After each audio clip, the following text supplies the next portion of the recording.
Evolution MX, the product which is offered by Integrity Software, covers the breadth of requirements for construction industry accounting, job costing, purchase orders and the like. What we'll be looking at this morning is going to be the mobile side of it, the mobile apps that are currently available to work alongside the Evolution MX. So having Evolution MX as the foundation is the prerequisite of this. So it has to operate off the MX platform rather than just the Evolution M platform. So there'll be a requirement to move to that. And I know some of you will already be on that MX platform, or will have certainly been considering it in the past already. So Evolution MX sits alongside. What I'm going to launch now alongside that is going to be the mobile app. Now I'm using the mobile emulation here on a laptop, which is available to be used should you wish to. It works probably better on a mobile device, but that's a bit more difficult to show you in this particular environment. So the fundamentals of what we'll be looking at will be the same, but bear in mind it can work with a mobile device. A tablet device is best suited, whether that's an Android or an Apple device makes no difference. So it's operating system independent. So I'm just going to log in here then as a user. That gives me access to all aspects of the mobile app. Displayed in a nice icon arranged screen, you've got the options available to you. So let's just start at the very top there with the new purchase order. So this was the initial part of the app, and other things have come along since it. So able to raise purchase orders without the need for a full license or a full login into Evolution MX. So if I launch that particular screen, it all operates off a single screen. With a tablet device, it will all fit on the same screen. It sizes it better than it's doing on the mobile emulation on my laptop, allowing you to interact and place a purchase order. So you've got functionality here for the contract, for example, so it allows you to browse upon your full list of contracts. So the mobile device itself will be synchronized from your main system with an updated list of contracts, products and suppliers. So they'll always be up to date from the moment they last had a synchronization via a mobile connection. So you can have a live browse or search for the contract that you might be interested in. Similarly with the suppliers, you can do a browse there using the three dots icon on the right hand side, or because browsing history is built into it, and particularly useful if somebody is going to be predominantly dealing with the same supplier over and over, there's no need to even go searching for it, just remembers it in your browsing history. Okay, further down then we've got options for adding products. So adding a line at this point will allow you to search by product category, which allows you to group your products together inside Evolution MX, or by individual codes. So if I just click on the code, I'll get a list now of all of my individual items. So I can select whichever item I want from the list available. It confirms to you what the price will be. That will recognize any specific pricing you've got from that supplier, alongside the standard pricing you might have, allowing you just to alter or input the quantity that's required on that particular line.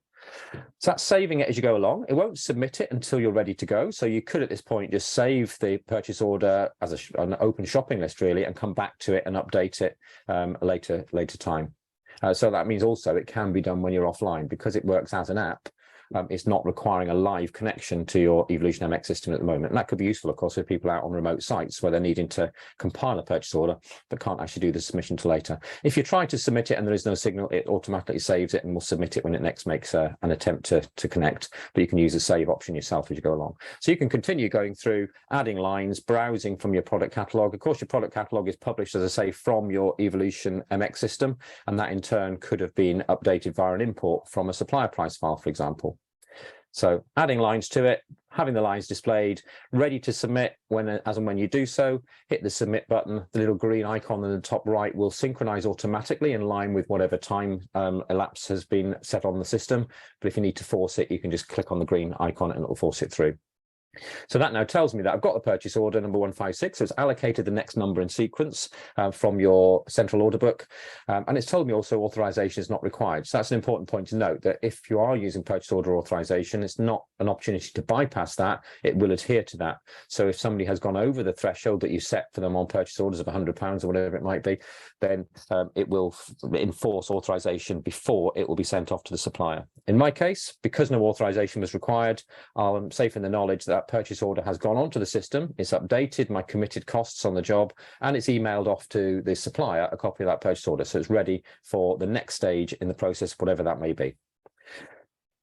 So that's a relatively straightforward option. The saved orders in the middle is allowing you to just retrieve any orders that you haven't yet submitted that you need to finish off before you make that submission. So that just piggybacks onto the back of that first option we just saw. Linked to purchase orders then, you've got the new receipt and saved receipts. So this is for GRNs, deliveries. Using GRNs, this is the area we probably found that the mobile app is of most interest because people often like to centralize the purchase ordering or keep it under tighter controls, but it's going to be the sites that have the easiest visibility to the delivery, the lorries arriving on site, delivery notes being presented.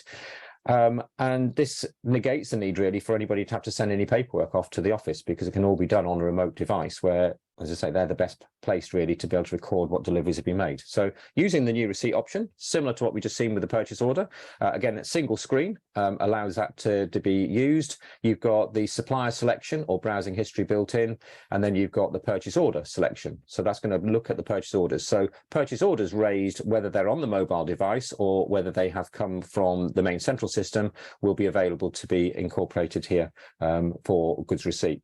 So picking up on a purchase order, confirming delivery note number, whatever that might be, and any other notes you want.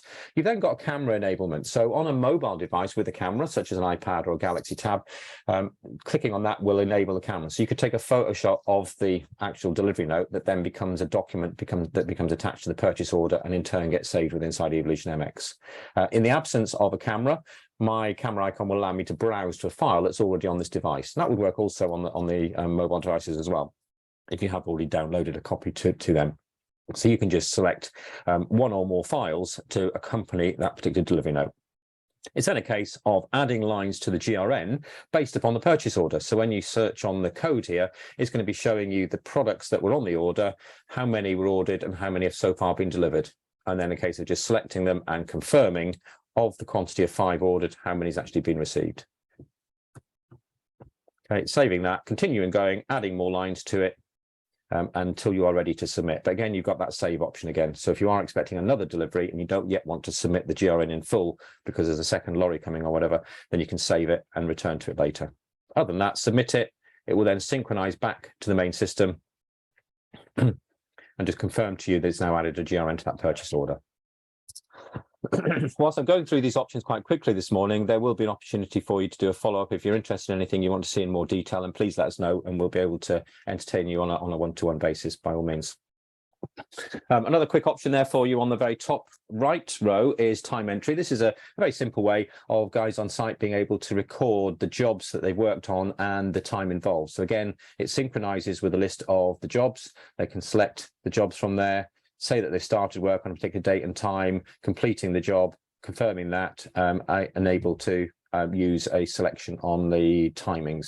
So those can then be submitted to a browser-based time and expenses system that the user can then confirm at the end of the week. They've done all of their daily records of hours, and then they can submit the whole lot for approval by the line manager or direct to your payroll department. So nothing more complex or involved than that.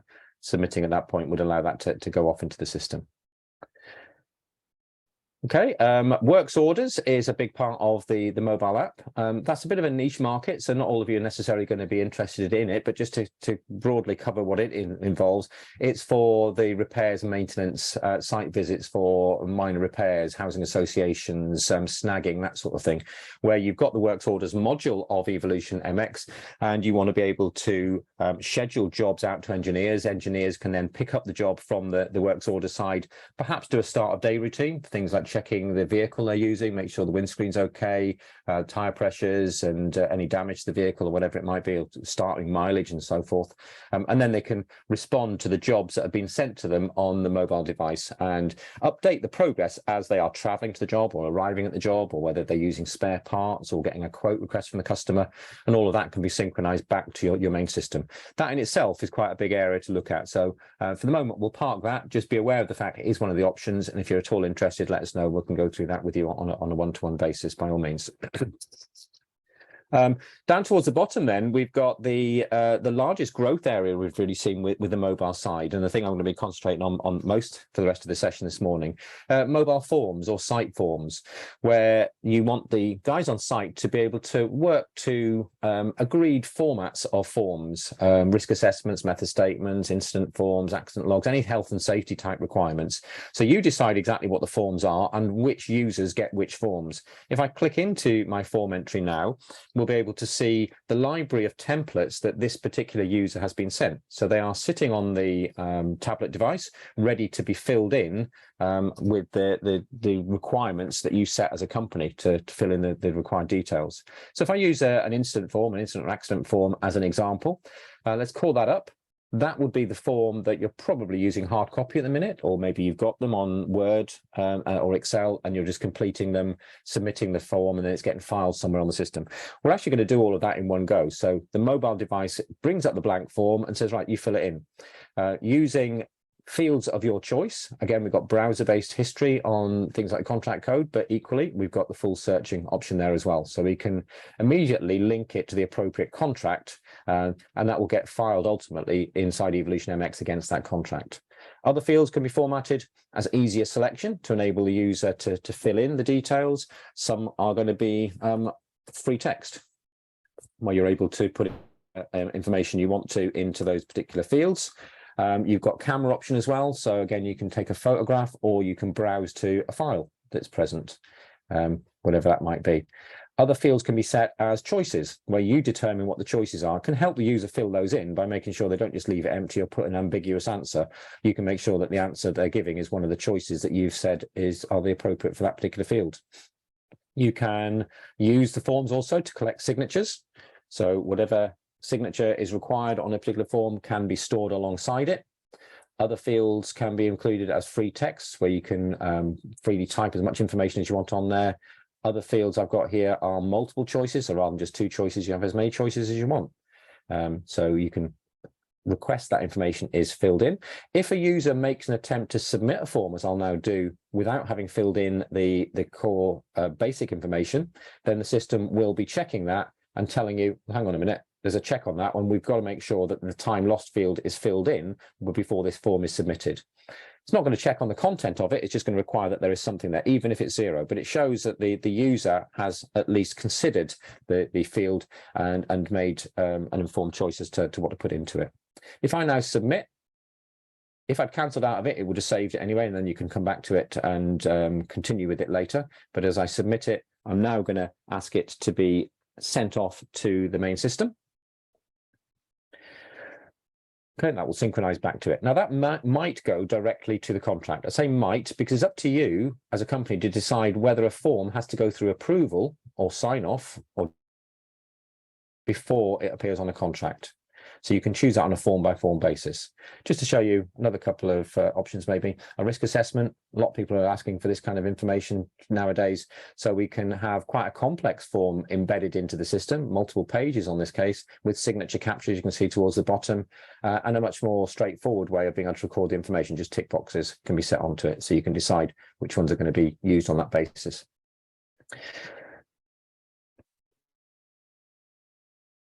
Forms as well. So if you're doing a hand-arm vibration log, for example, you could have this with multiple lines where you're being able to say who the operator was, what the tool was that's going to be used, and recording the point value per hour, and having the system record all of that and be able to report upon that. So lots of different examples, endless examples really here. It's up to you entirely, as I say, to decide what the forms are and who's going to get them and what the content and what the procedures are going to be for filling them in. Okay, now, as I say, the forms can be subject to approval. In my case, what's happened there is the incident form, I have said that needs to go through for approval before it can appear on the contract. So currently, it won't be in the main system. Let's just switch to the main system for a moment. As a user of the system, this person who's been indicated as requiring to be the approver of that form will now have to act upon it. So if I go into wherever I've set the option for site file approvals, we'll be able to see that in there we've got the mobile forms, the incident form. So the user has it available to them. Yeah, exactly as I filled it in. There's also an attachment there that came in as well, which might need separate approval based upon the photograph or the diagram or whatever it was that they captured on site to do with that particular incident. So this could be a process whereby the approver clicks into them and approves them.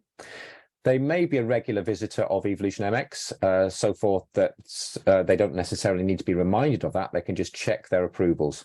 With inside Evolution MX, of course, you do have the option of earmarking any particular screen option as the default. So if I were to flag that, what that will mean now is every time that I log into the system, it knows that's where I want to start my activities. So it goes straight to the approval. So it could be an easy prompt to remind them to do that.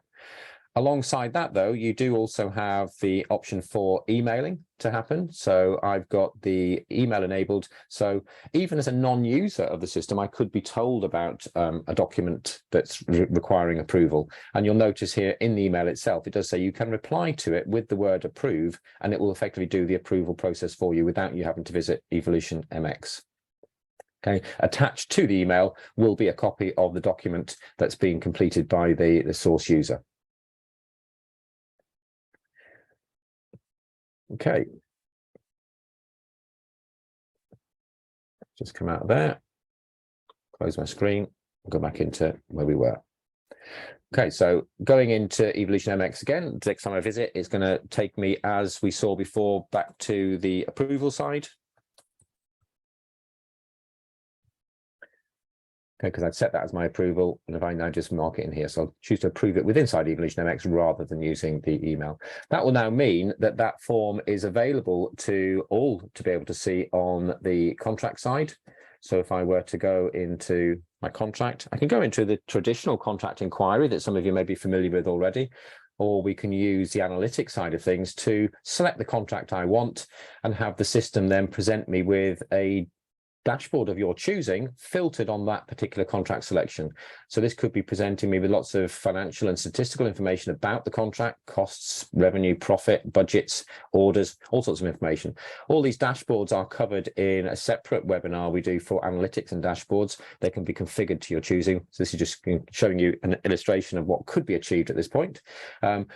The point of this screen really for today's purposes is to show you the contract documents section. So bottom right of the screen allows you to see all of the documents that currently reside on this particular contract. Within there, you'll have your own choice of virtual folder headings that allow you to see the content of particular entries, so including the one that I've just done. So that yard incident form that I recorded is now present against the contract. It's present because it's gone through the approval. As I say, not all forms need to have approval. It's up to you on a form by form basis as to whether you want the approval to happen. Just an aside from that, nothing necessarily to do with the mobile side, but with documents and Evolution MX generally, you do always have the option of using drag and drop. So even without the mobile side of things, you can always drag and drop a document into that open format. And that allows you to tag the document into whatever section you want to make it appear. So you've got your folder structures effectively, whatever that might be. So if I just put that to a tender section, that will add it in.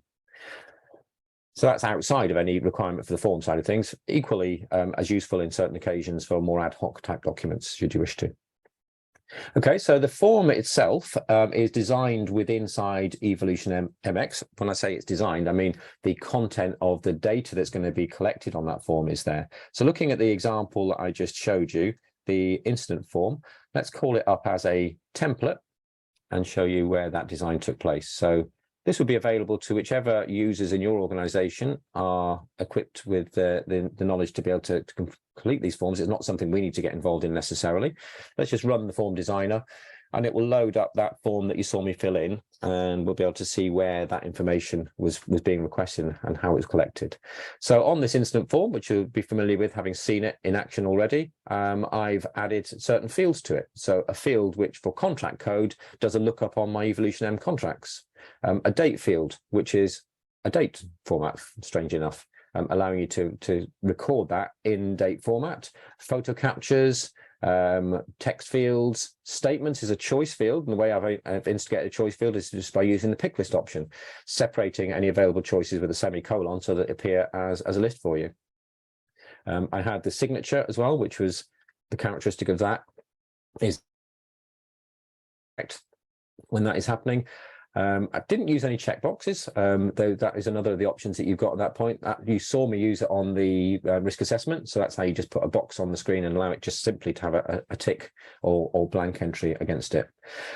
You'll remember also that when I was submitting the form, I was stopped from going any further on the time lost field. It bleated at me and said, no, you've got to put something in there. And that's simply because on that particular field, I'd marked it as a mandatory requirement. So nothing too complex in it. It's quite comprehensive in being able to incorporate the form design requirements that you've got. Your choice really as to what the content would be. Just to show you then how you might create a new one. So in this particular menu option, I don't have a risk assessment present. So what I can do there is I can start the whole process off by going and getting your blank form, whether it's in a Word or a PDF format, just dragging it into the system, dropping it there. That now tells the system, okay, I recognize that now as a new entry. What I'm going to do now over here on the panel on the right-hand side is move to the Forms tab, tell the system that it is indeed a mobile form, okay, and run the form designer. Now, to start with, you get the form underneath and the ability to add fields wherever you choose. So at this point, you could add a field and say, right, I'm going to put contract number, for example, at that point. So you just reposition the field wherever you want it to go, so as it will be available for input by the user.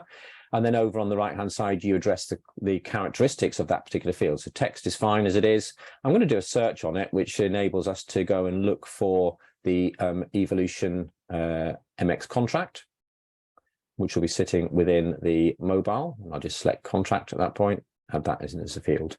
So that's done. The project title then, rather than me be expected to put that in again, I could actually tell the system to use the input from that earlier field. So just shrink it down so as it fits. So a bit of a fine art here getting it positioned right, but you can take as long as you like on this to make sure that the fields are in the right place and with the right characteristics. So on this one, we could say that we're going to do a lookup of the source field on point we can say it was field 1. I could have renamed it so to make it contract code rather than just take this system allocated field name, and then the lookup value, because it knows it's a table of data that's going to be available there, which field do you want it to look at? So we can say contract name. So that means that when you select the contract number, it automatically puts the contract name in for you. Other fields you can do with the characteristics, as we've seen earlier. So just position fields wherever you like them. As I say, if you are wanting to rename them, just the ID at the top there allows you to change its name and also then change its characteristics. So rather than that being text, we can say it's a date field. And just to show you the other fields that we got there, if I wanted to put in a checkbox, obviously just need to shrink it to an appropriate size on the design, move it into position, wherever you want that to appear, and then you just change its characteristics there to be checkbox. Okay, don't forget when you are designing to make sure you add the submit button. That can be put wherever you like on it. That's just the ability for the system to recognize that is now to be a form submitted to the system for perhaps approval, if not only for recording against the contract as a document image. So if I just save that as it is. Okay, coming out of the system. Just make that full screen so I can actually move the screen out of the way for you. Okay, that particular form, then you can say it's mobile and which user group is it going to be sent to. So not necessarily going to everybody. You can segregate your users into different groups. So some will have requirements of some forms and some won't. So all of my mobile users are in the mobile users group. So I can just save that now and send it. The sending of it will then populate it to all the devices for those users who are in that mobile group. So they've now got it available to be filled in and used. Just to show you the result of what we've just done there, I suppose, is rather than having to go to the mobile device for it, I could, as a full user of the system, use that side of things as well to create a form from this template. And that's just going to quite quickly and easily show you what we've just done in terms of that risk assessment. There's my selection on the contract number. So as I select the contract code, you see it fills in the contract name itself. I've got a date field, which I can use a calendar for selection of because I've configured it as that particular type. And there's my checkbox, allowing that, and my all-important submission. Okay, and submitting will either just put it onto the contract because it knows it's been tagged for that contract, or, as I say, go through the approval side of things. Okay, so nothing too scary there, hopefully, but obviously we'll take you through that in a lot more detail to enable you to be as self-sufficient as you wish to in the designing of appropriate forms for your business. The other big thing with the forms is the ability to collect and do things and report on the data collected on those forms. So with the incident side of things, I've got an incident analysis. So this is using the analytics power of Evolution MX to now look at the fields that were collected on the individual forms. So there's the bottom one was my 15th of December entry with all of the fields that I've chosen to include on this report. And you've got free range to be able to go in there and be able to select the fields. With my risk assessment, of course, I hadn't changed the field name, so they just show as field 1, field 2, field 3. So it makes sense to make a change to the field name so that you can logically see which field is which, but there'll be names of your choosing. So you choose whichever field you want and in whatever order you might want. So you can at a glance see the time lost totals 7.5 hours across all jobs. But you might want to put a filter in that and say, well, I only want to see the jobs that had incidents between these dates, either by hard setting the dates or by saying, let's have a look at everything that's happened from, say, 30 days ago, where you don't have to keep coming in and changing that criteria. You can just get the system to recognize, well, there was only one job on that particular occasion that had an incident within the last 30 days. So you choose what it is. You've got filtering options, as I say, which allow you to add other filters, particular jobs that you want to include on the report, jobs for a particular customer, whatever they may be. You choose to set the criteria for looking at the different incidents. You can also do that with column headings. So if you wanted to say, let's have a look at all incidents that have happened on a particular job, just key in the column heading, the system will do a filter on it on that basis. So it's easy to share the information that's been painstakingly collected on these forms, as well as the image of the document. You've got that all important data to be able to be reported upon. So there's lots more we could do with the forms. So you have as many different options as you want for as many different forms as you want, and you choose whichever group of users are distributed with those options. And even once a form has been designed, there's no problem with going back to it, as I could have done with the incident form, to finish some changes on it, make some amendments and updates to it, and then republish the new version to your site users.